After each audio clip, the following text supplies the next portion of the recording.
저는 미국인 국제기자입니다. 이 나라는 끝났다고 썼고 그 판단을 가장 먼저 철회했습니다. 1953년 전 세계 언론은 한 나라에 사형 선고를 내렸습니다. 전쟁으로 모든 것을 잃은 나라. 스스로 일어설 가능성은 없다고 단정했습니다. 그 판단을 내린 사람은 국제기자 제임스 핸더슨이었습니다. 전 세계 전쟁터를 취재하며 숫자와 현실만을 믿었던 베테랑 기자였죠. 그는 확신했습니다. 이 나라는 끝났다. 100년이 지나도 일어서지 못할 것이다. 1953년 7월 서울 거리. 핸더슨이 목격한 첫 장면은 충격 그 자체였습니다. 중년 남자가 무너진 집 잔해 앞에 주저앉아 목 놓아 울고 있었습니다. 그곳이 그의 집이었고 이제는 폐허일 뿐이었습니다. 핸더슨은 카메라를 들 수 없었습니다. 차마 셔터를 누를 수가 없었죠. 그날 밤 호텔방에서 본사로 타자를 두드리며 전문을 쳤습니다. 끝났다. 이 나라는 살아날 수 없다. 숫자가 그를 뒷받침했습니다. 1인당 국민소득 67달. 공장은 폭격으로 전부 사라졌고 남은 건 녹슨 철근뿐이었습니다. UN 보고서는 냉정했습니다. 한국의 자립경제는 불가능하다. 최소 30년간 원조 없이는 생존 불가. 그런데 이상한 일이 벌어졌습니다. 10년 후 핸더슨에게 편지 한 통이 도착했습니다.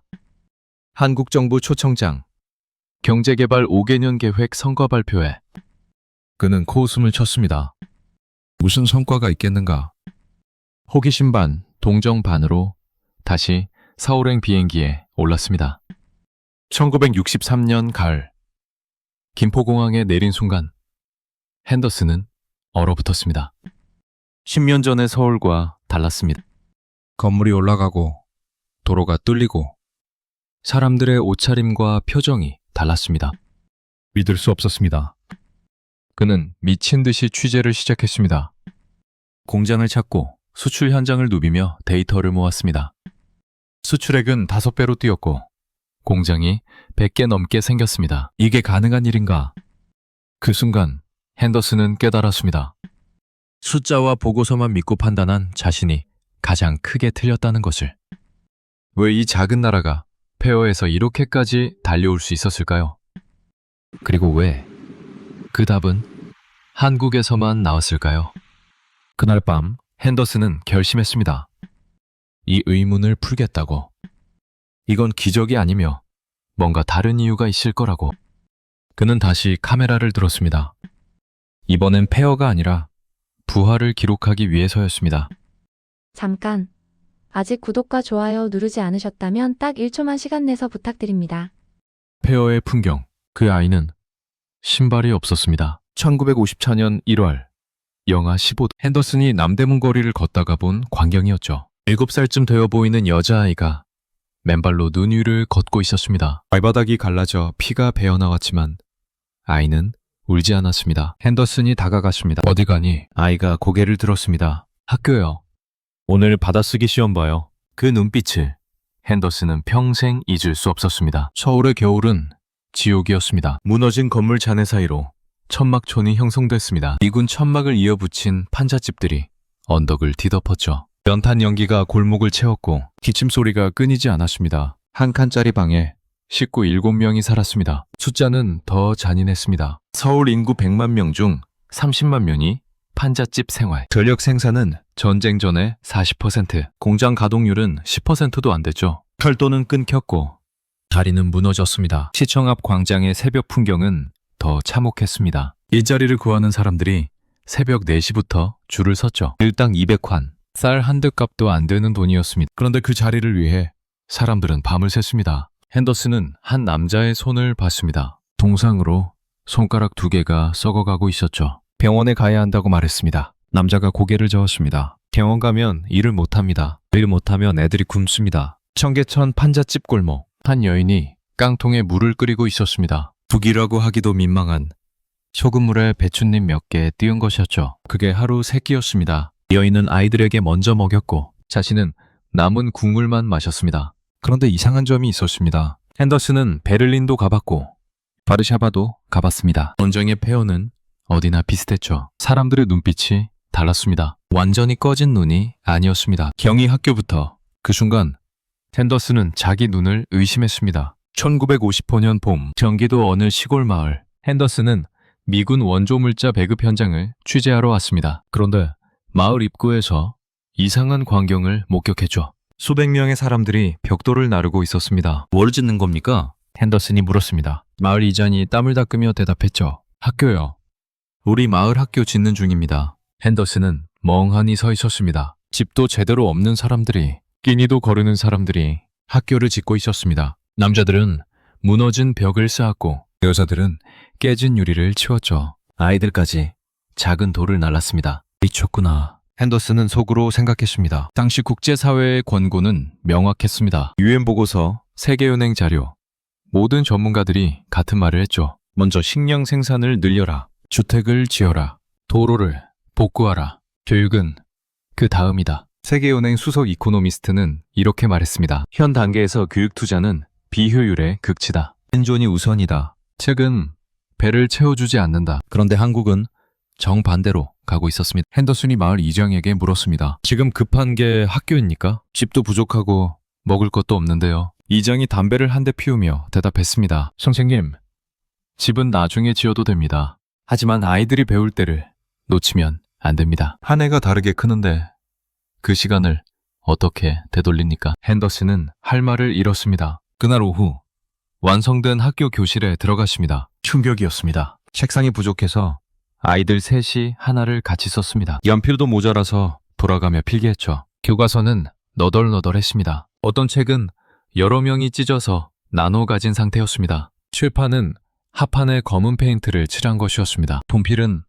백묵 부스러기를 모아 만든 것이었죠. 창문에는 유리 대신 비닐이 쳐져 있었습니다. 겨울이면 얼마나 추울까. 그런데 아이들의 눈빛을 보는 순간 핸더슨은 소름이 돋았습니다. 선생님이 칠판에 글자를 쓰자 아이들이 숨죽이고 받아 적었습니다. 한 글자도 놓치지 않으려는 듯 눈을 부릅뜨고 있었죠. 구구단을 외치는 소리가 교실을 가득 채웠습니다. 2일은 2, 2는 4, 2, 3은 6. 쉬는 시간 핸더슨은 한 남자아이에게 물었습니다. 힘들지 않니? 집도 멀고 책도 부족한데. 아이가 환하게 웃었습니다. 아니요. 재밌어요. 어제 선생님이 세계지도 보여주셨어요. 미국이 얼마나 큰지 알았어요. 나중에 저도 미국 가볼 거예요. 핸더슨의 가슴이 먹먹해졌습니다. 운동장에서 한 여자아이를 만났습니다. 옷이 남루했고 신발은 해져 있었죠. 왜 이렇게 열심히 공부하니? 핸더슨이 물었습니다. 아이가 진지한 얼굴로 대답했습니다. 엄마가 그랬어요. 글을 알아야 가난에서 벗어날 수 있대요. 엄마는 글을 몰라서 평생 고생했대요. 저는 꼭 배워서 엄마 편하게 해드릴 거예요. 그날 저녁, 핸더슨은 한 선생님과 막걸리를 마셨습니다. 선생님은 월급을 석 달째 못 받은 상태였습니다. 그런데도 매일 학교에 나왔죠. 왜 이 일을 계속하십니까? 핸더슨이 물었습니다. 선생님이 잔을 비우고 천천히 말했습니다. 제가 가르친 아이들이 이 나라를 바꿀 겁니다. 10년 후, 20년 후에요. 지금은 아무것도 없지만 이 아이들이 자라면 달라질 겁니다. 저는 그걸 믿습니다. 핸더슨은 그 말을 믿지 않았습니다. 너무 이상주의적으로 들렸죠? 외신 기자들도 비웃었습니다. 뉴욕타임스 칼럼니스트는 이렇게 썼습니다. 한국은 우선순위를 모른다. 지금 필요한 건 빵이지 책이 아니다. 낭만적이지만 어리석은 선택이다. 그런데 놀라운 일이 벌어졌습니다. 1954년부터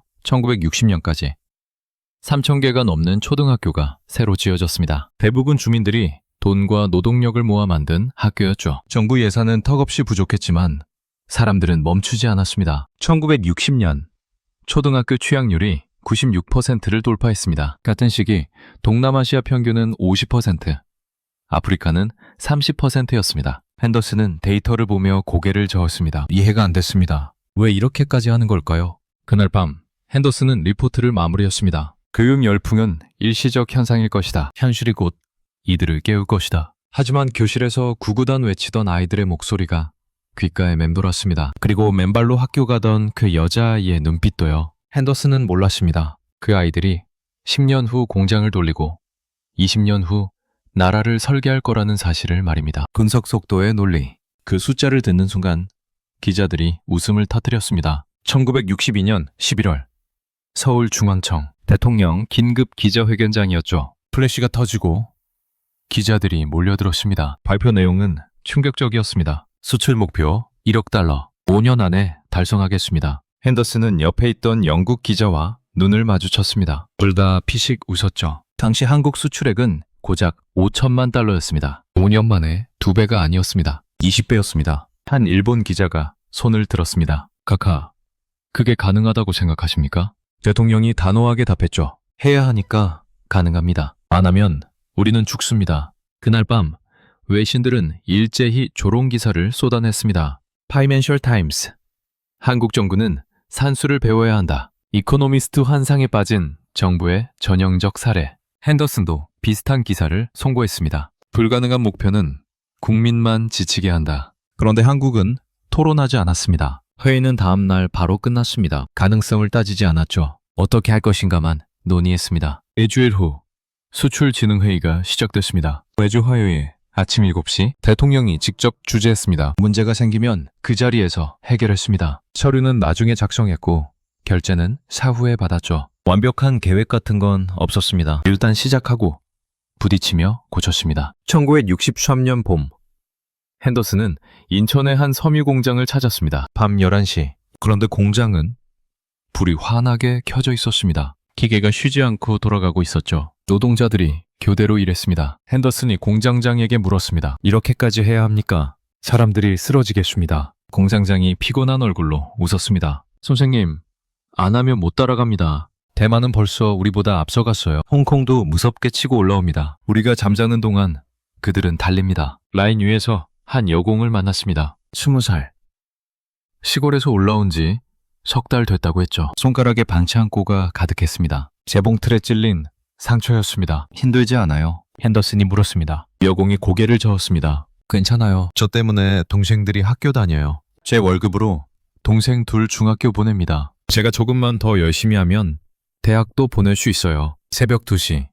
핸더슨은 공장 밖으로 나왔습니다. 그런데 옆 공장도 불이 켜져 있었습니다. 그 옆 공장도 또 그 옆도 산업단지 전체가 밤새 돌아가고 있었습니다. 1964년 놀라운 일이 벌어졌습니다. 핸더슨은 부산항에 있었습니다. 수출 컨테이너 선적 현장을 취재하러 온 길이었죠. 새벽 5시부터 인부들이 움직였습니다. 의류, 신발, 가발, 합판, 온갖 제품들이 배에 실렸습니다. 한 인부가 핸더슨에게 말했습니다. 선생님, 이 배 한 척 한 척이 우리 가족 밥줄입니다. 이게 나가야 우리가 삽니다. 그의 말, 수출액 발표가 있었습니다. 1억 달러 돌파, 목표보다 1년 빨랐습니다. 외신들이 당황했죠. 어떻게 가능한 거냐는 질문이 쏟아졌습니다. 한국 정부는 담담하게 답했습니다. 다음 목표는 10억 달러입니다. 기자들이 또 웃었습니다. 이번엔 100배냐고요? 핸더슨은 웃지 않았습니다. 뭔가 이상했습니다. 이 사람들은 진심이었습니다. 핸더슨은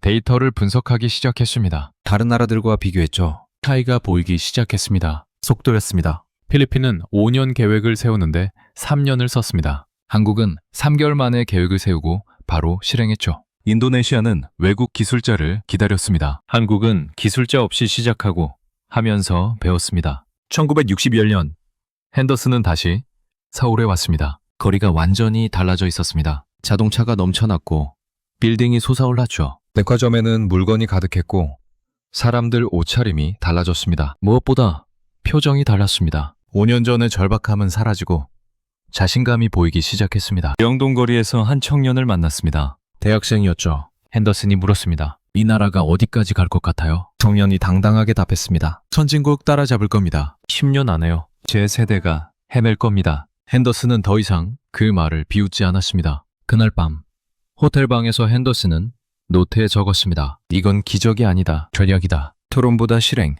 완벽보다 속도, 회의실보다 현장. 그 선택들이 쌓여 거대한 차이를 만들고 있다. 한국은 시간을 다르게 쓴다. 다른 나라가 하루를 쓸 때 이들은 이틀을 산다. 그게 비밀이다. 충돌, 비웃음과 반대. 그 순간 회의실에 침묵이 흘렀습니다. 1968년 4월 세계은행본부 워싱턴. 한국 대표단이 제철소 건설 차관을 요청했습니다. 필요한 금액은 1,500만 달러. 당시 한국으로서는 천문학적 숫자였죠. 세계은행 수석 부총재가 서류를 덮었습니다. 그리고 냉정하게 말했습니다. 한국에는 철광석이 없습니다. 석탄도 부족합니다. 기술도 없고 시장도 작습니다. 제철소는 불가능합니다. 이 계획은 실패할 겁니다. 한국 대표가 답했습니다. 그래도 해야 합니다. 철강 없이는 공업화가 불가능합니다. 부총재가 고개를 저었습니다. 당신들은 비현실적입니다. 차관 신청은 거부됩니다. 한국 대표단은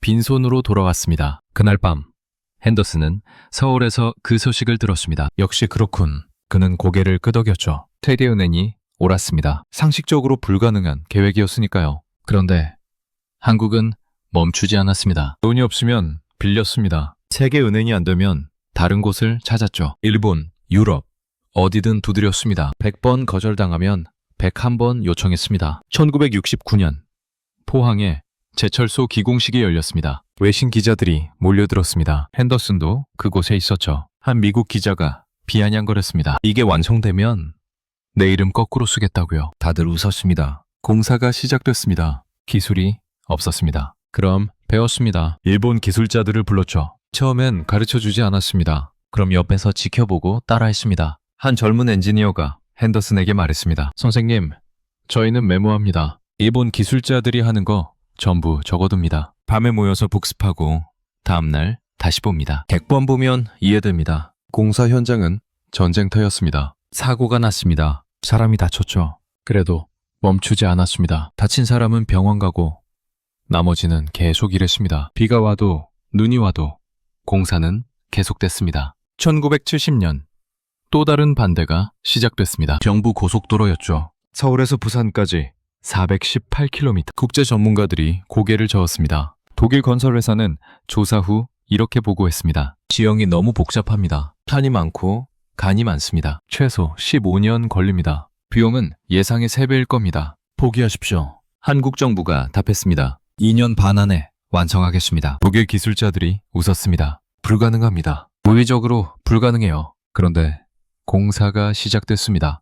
핸더슨은 충북 옥천 공사 현장을 찾았습니다. 1970년 여름이었죠. 폭염이었습니다. 기온이 35도를 넘었습니다. 인부들이 삽질을 하고 있었습니다. 땀이 비 오듯 쏟아졌죠. 한 인부가 쓰러졌습니다. 열사병이었습니다. 구급차가 그를 실어갔습니다. 핸더슨이 현장 소장에게 물었습니다. 사람이 쓰러지는데도 계속합니까? 소장이 힘없이 우셨습니다. 멈추면 안 됩니다. 선생님, 이 도로가 늦어지면 나라 전체가 늦어집니다. 우리 세대가 지금 안 하면 다음 세대가 또 고생합니다. 밤에도 공사는 계속됐습니다. 조명을 켜고 밤샘 작업을 했죠. 주말도 없었습니다. 명절에도 쉬지 않았습니다. 한 젊은 인부가 핸더슨에게 말했습니다. 힘들지만 괜찮습니다. 제가 지금 만드는 이 도로로 제 아들이 달릴 겁니다. 그 생각하면 힘이 납니다. 1971년 조선소건설이 발표됐습니다. 이번에는 영국 조선 전문가들이 반대했습니다. 런던 타임스는 사설을 실었죠. 한국의 무모한 도박, 조선업은 기술 집약 산업이다. 수백 년 경험이 필요하다. 한국은 배 한 척 만들어 본 적 없다. 그 기사를 읽으며 핸더슨도 고개를 끄덕였습니다. 맞는 말이었으니까요. 그런데 울산에서 공사가 시작됐습니다. 핸더슨이 현장을 찾았을 때 젊은 기술자들이 설계도를 보며 토론하고 있었습니다. 대부분 20대였습니다. 배를 만들어 본 사람은 단 한 명도 없었죠. 한 기술자가 핸더슨에게 말했습니다. 모릅니다. 솔직히 어떻게 해야 할지 모릅니다. 하지만 하다 보면 알게 될 겁니다. 실패하면 고치고 또 실패하면 또 고칩니다. 결국 해냅니다. 세상이 비웃었습니다. 전문가들이 불가능하다고 했습니다. 데이터가 반대했고 상식이 말렸습니다. 그런데 한국은 귀를 막았습니다. 비웃음은 좌절이 아니라 연료가 됐습니다. 안 되는 포기의 이유가 아니라 증명의 이유가 됐죠. 1973년 포항제철소 1기가 완공됐습니다. 세계은행이 불가능하다던 그 제철소였습니다. 1970년 경부고속도로가 개통됐습니다. 2년 5개월 만이었습니다. 독일 기술자들이 15년 걸린다던 그 도로였죠. 핸더슨은 개통식장에 서 있었습니다. 418km 도로 위로 차들이 달렸습니다. 그 광경을 보며 핸더슨은 전율했습니다. 그날 밤 핸더슨은 노트에 적었습니다. 이 나라는 세상의 반대를 먹고 자란다. 불가능하다는 말이 이들에게는 도전장이다. 비웃음이 멈추지 않는 이유가 된다. 이제 알겠다. 이들은 다르다. 전환 시스템의 탄생. 그 순간 핸더슨은 소름이 돋았습니다. 1976년 가을 구미 전자공장 핸더슨은 생산 라인을 취재하고 있었습니다. 그런데 이상한 일이 벌어졌죠. 라인이 갑자기 멈췄습니다. 무슨 일입니까? 핸더슨이 물었습니다. 한 젊은 노동자가 불량품을 들고 있었습니다. 20대 초반, 고등학교를 갓 졸업한 청년이었죠. 그가 말했습니다.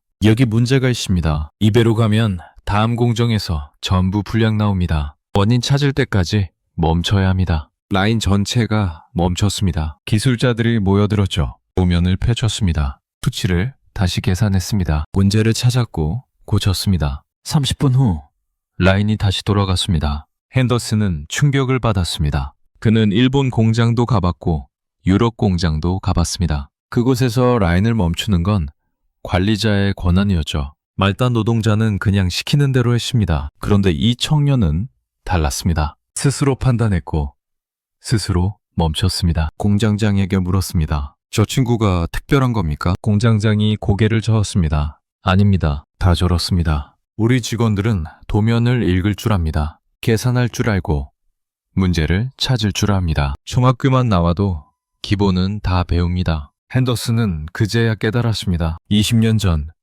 폐허 속에서 학교를 지었던 그 선택, 왼발로 학교 가던 그 아이들, 구구단 외치던 그 목소리들, 그게 지금 공장을 돌리고 있었습니다. 점심시간, 핸더슨은 식당에서 노동자들과 밥을 먹었습니다. 한 여공이 수첩을 꺼내 뭔가 적고 있었습니다. 뭘 쓰는 거냐고 물었죠. 여공이 웃으며 보여줬습니다. 오늘 배운 거 정리하는 중이에요. 새로운 기계 들어왔거든요. 작공법 까먹으면 안 되니까 메모해둡니다. 19살 여공이었습니다. 시골에서 중학교 졸업하고 올라왔다고 했죠. 그런데 영어 알파벳을 알았고 분수 계산을 할 줄 알았습니다. 저녁에 야간 학교 다닙니다. 여공이 말했습니다. 고등학교 검정고시 준비 중이에요. 내년에는 합격할 겁니다. 핸더슨은 다른 공장들도 찾아다녔습니다. 마산 기계공장, 한 기술자가 독일제 기계를 분해하고 있었습니다. 28살.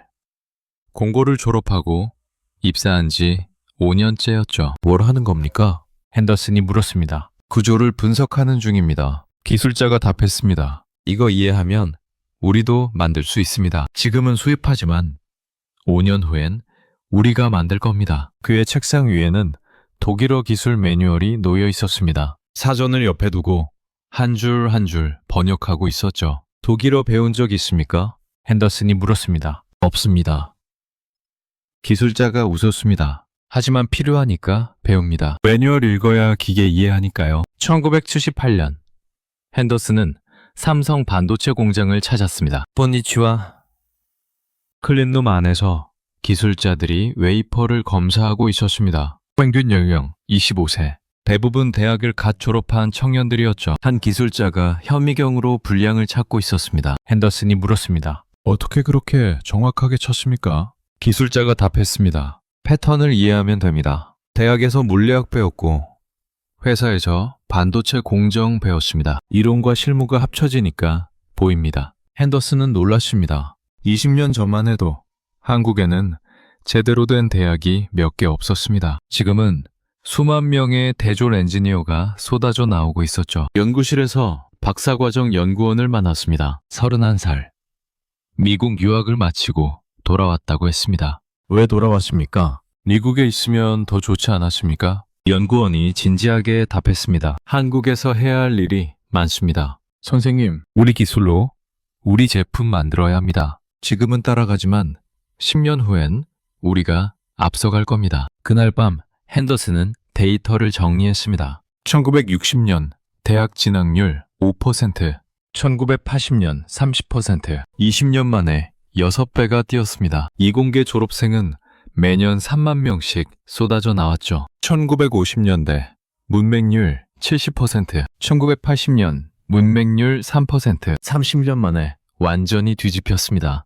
핸더슨은 깨달았습니다. 교육이 시간이 지나 시스템으로 변했습니다. 그 시스템이 사람을 만들었고 사람이 공장을 돌렸습니다. 기계가 아니라 사람이 차이를 만들고 있었습니다. 라임을 멈출 줄 아는 노동자, 독일어 매뉴얼을 읽는 기술자, 자기 분야를 이해하는 엔지니어. 이것이 한국의 진짜 자산이었습니다. 핸더슨은 노트에 적었습니다. 1950년대 그들은 학교를 지었다. 세상이 비웃었다. 그런데 그 아이들이 자라 나라를 바꿨다. 교육은 가장 느린 투자지만 가장 확실한 투자였다. 이제야 이해했다. 여운.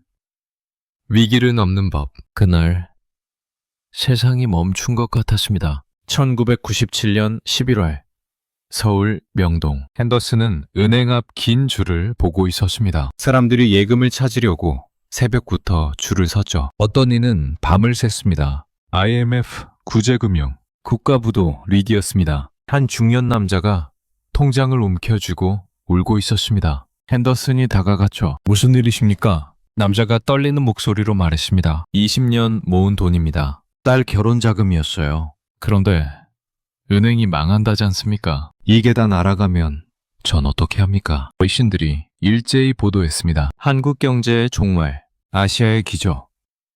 끝났다. 한국은 다시 일어서지 못할 것이다. 핸더슨도 같은 생각이었습니다. 이번엔 정말 끝이구나. 그런데 이상한 일이 벌어졌습니다. 1998년 1월 금모으기 운동이 시작됐습니다. TV에서 캠페인이 나갔죠. 당신의 금이 나라를 살립니다. 핸더슨은 비웃었습니다. 말도 안 되는 소리. 금반지 몇 개로 나라 빚을 갚는다고요. 국가 부도를 금 모으기로 막겠다니 어처구니 없었습니다. 그런데 다음 날 서울시청 광장에 사람들이 몰려들었습니다. 한 할머니가 금반지를 꺼냈습니다. 떨리는 손으로 상자에 넣었죠. 60년 전 결혼할 때 받은 반지였습니다. 아깝지 않으세요? 자원봉사자가 물었습니다. 할머니가 눈물을 닦았습니다. 나라가 없으면 이 반지가 무슨 소용입니까? 우리 세대가 폐허에서 일으켜 세운 나라인데 이대로 무너지게 둘 수 없습니다. 젊은 신혼부부가 왔습니다. 결혼 반지를 내놓았죠.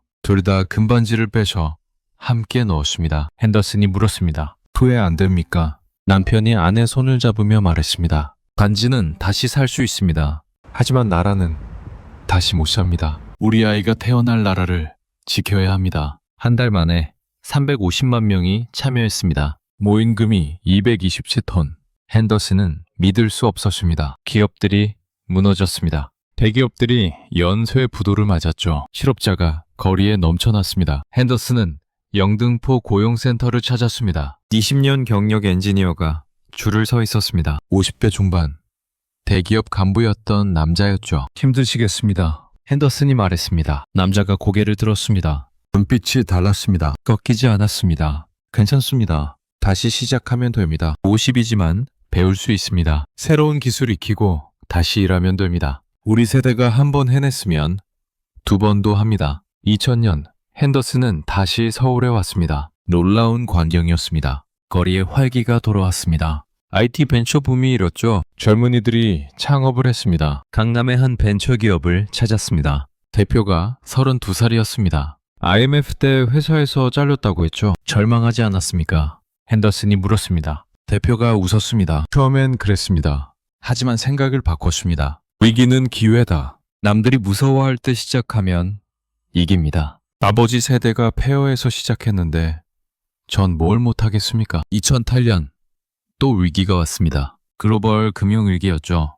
세계 경제가 얼어붙었습니다. 미국 은행들이 무너졌고 유럽이 흔들렸습니다. 한국도 타격을 받았습니다. 외신들이 또 예측했습니다. 한국 경제 위험하다. 이번엔 버티기 힘들 것이다. 핸더슨은 이번엔 다르게 생각했습니다. 그는 삼성전자 수원 공장을 찾았습니다. 위기 속에서도 공장은 돌아가고 있었죠. 신제품 개발이 멈추지 않았습니다. 연구소장이 말했습니다. 위기 때 멈추면 끝입니다. 지금이 기회입니다. 경쟁사들이 투자 줄일 때 우리는 늘립니다. 위기가 끝나면 우리가 앞서 있을 겁니다. 2010년 한국은 회복했습니다. 다른 나라들보다 빨랐죠. 핸더슨은 데이터를 분석했습니다. 패턴이 보였습니다.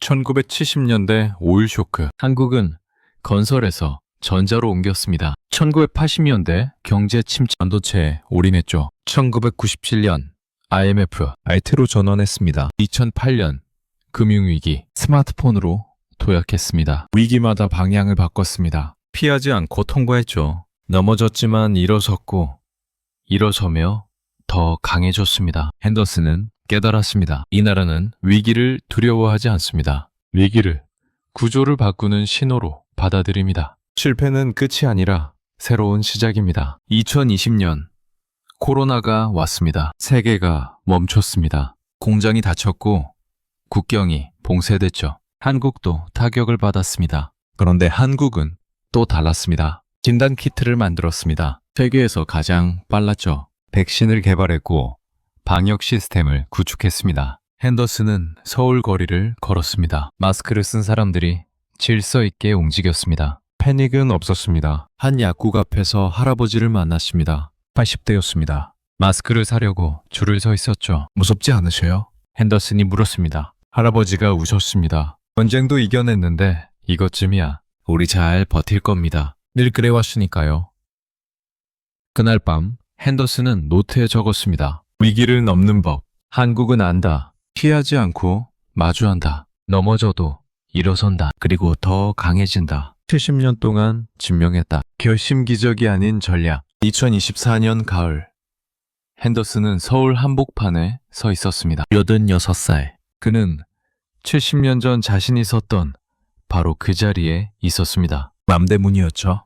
1953년 폐허였던 그곳. 지금은 고층 빌딩이 하늘을 찌르고 있었습니다. 손에는 낡은 노트가 들려 있었습니다. 70년 전 그가 쓴 기사들이었죠. 한 장 한 장 넘기며 핸더슨은 쓴웃음을 지었습니다. 전부 틀렸습니다. 이 나라는 끝났다. 100년이 지나도 일어서지 못할 것이다. 1953년 기사였습니다. 틀렸습니다. 교육 투자는 비효율적이다. 지금 필요한 건 빵이지 책이 아니다. 1958년 기사. 완전히 틀렸습니다. 수출 1억 달러는 불가능하다. 환상일 뿐이다. 1962년 기사. 말도 안 되게 틀렸습니다. 제철소 건설은 실패할 것이다. 1968년 기사. 이것도 틀렸습니다. 핸더슨은 노트를 덮었습니다. 베테랑 기자였던 자신이 왜 이렇게 틀렸을까요? 데이터를 받고 전문가 의견을 들었고 합리적으로 판단했는데 말이죠. 그는 깨달았습니다. 숫자만 봤다고,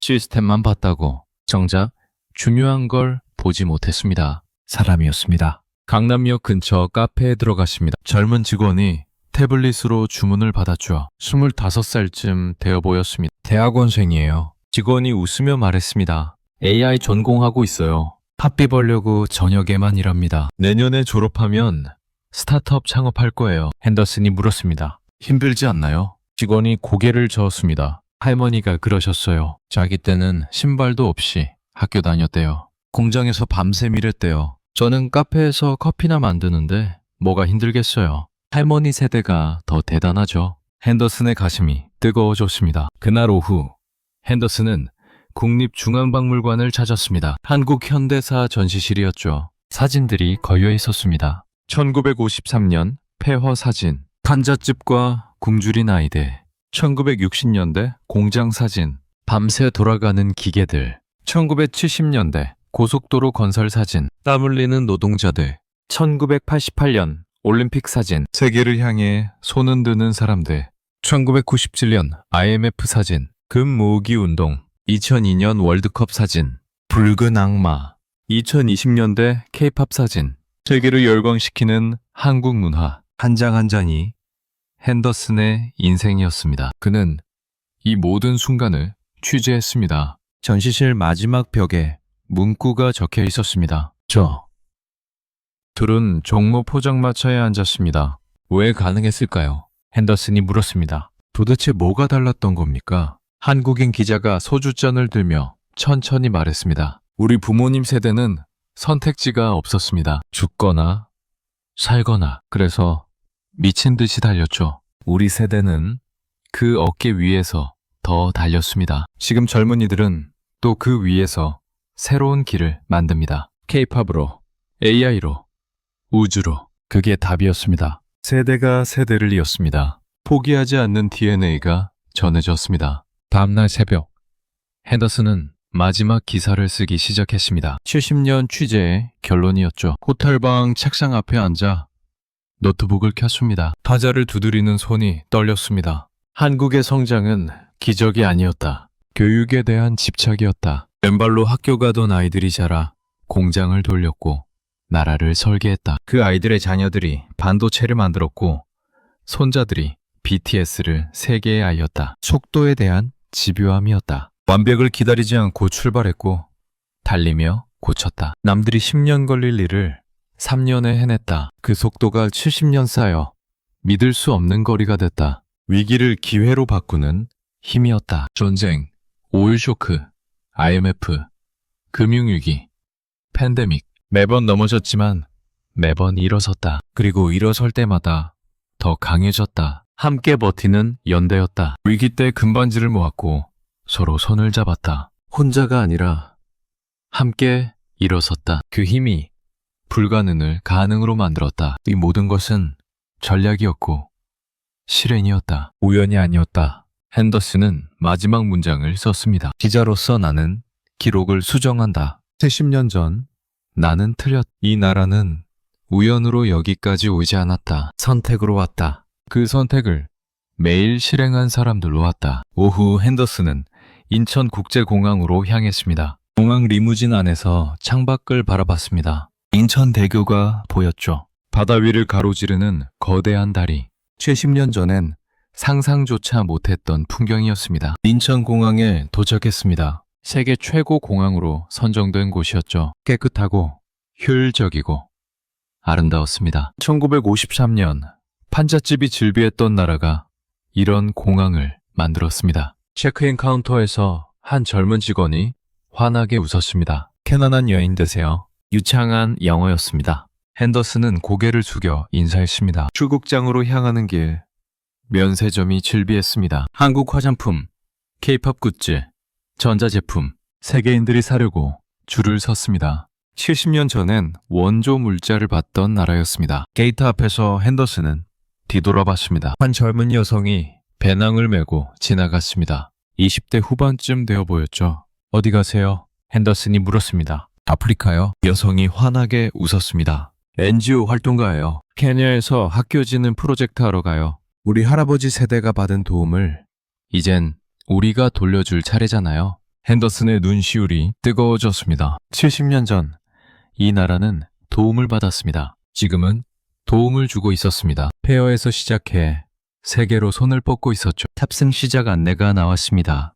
핸더슨은 비행기에 올랐습니다. 창가 자리에 앉았습니다. 비행기가 활주로로 이동했죠. 인천 앞바다가 보였습니다. 송도 신도시의 마천루들이 햇빛에 반짝였습니다. 비행기가 이륙했습니다. 서울이 점점 작아졌습니다. 한강이 보였고 남사타워가 보였고 강남이 보였습니다. 핸더슨은 노트를 꺼냈습니다. 마지막 페이지에 적었습니다. 나는 이 나라를 70년 동안 지켜봤다. 처음엔 의심했고 중간엔 놀랐고 끝엔 확신했다. 이것은 기적이 아니다. 전략이다. 그리고 그 전략을 만든 건 사람이다. 맨발로 학교 가던 그 아이, 동상 걸린 손으로 장사하던 그 여인, 밤새 공장 돌리던 그 노동자, 금반지 내놓던 그 할머니, 다시 일어선 그 엔지니어, 지금 아프리카로 가는 그 청년, 그들이 만든 나라다. 그들이 증명했다. 불가능은 없다고. 의지와 실현이 있으면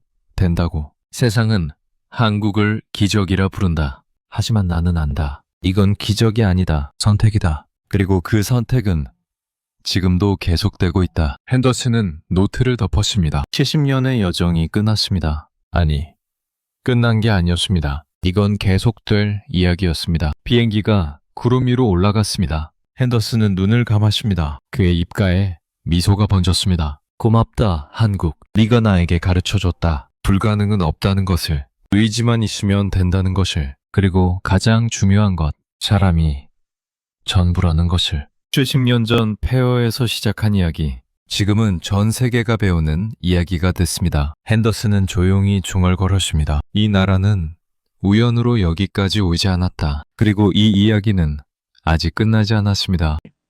본 영상은 국내외 사례와 공개 자료를 토대로 현장에서 축적된 구조와 태도를 이야기 형식으로 풀어낸 콘텐츠입니다. 등장하는 인물과 일부 사건 전개는 이야기의 이해와 몰입을 돕기 위해 가상의 서사로 구성되었습니다. 이 이야기가 눈에 드러나지 않는 자리에서도 끝까지 책임을 다해온 한국 사회의 선택과 자세를 한 번 더 돌아보는 계기가 되기를 바랍니다. 이야기를 함께 해주셔서 감사합니다. 오늘 영상도 마음에 드셨나요? 그렇다면 댓글 부탁드려요.